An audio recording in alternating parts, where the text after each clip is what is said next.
ওকে, তো আমার কাছে হচ্ছে এই ডিভাইসটা আছে। এটা হচ্ছে একটা স্টেশন ডোঙ্গল। তো এটা কিভাবে কনফিগার করতে হয় সেটা একটু দেখাবো। এটা হচ্ছে আমার প্যানেল।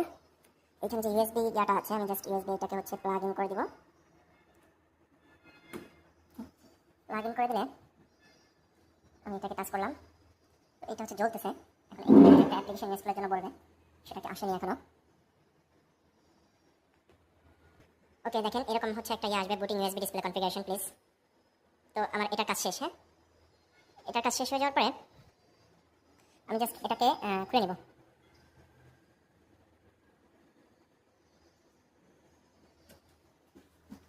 খুলে নিয়ে হচ্ছে আমি আমার যে ল্যাপটপটা আছে, ল্যাপটপটা কানেক্ট করবো। আমি ল্যাপটপে কানেক্ট করে দিলাম। ল্যাপটপে কানেক্ট করলে এখানে দেখেন এই যে সিডি ইউএসবি প্লেয়ার এরকম একটা অপশন আসবে, ওটাকে ইনস্টল করবেন। দেন এখানে শেয়ার বাটনে ক্লিক করলে দেখতে পাচ্ছেন যে আমার ডিসপ্লেটা কিন্তু এখানে শেয়ার হয়ে গেল। এটা খুবই সহজ।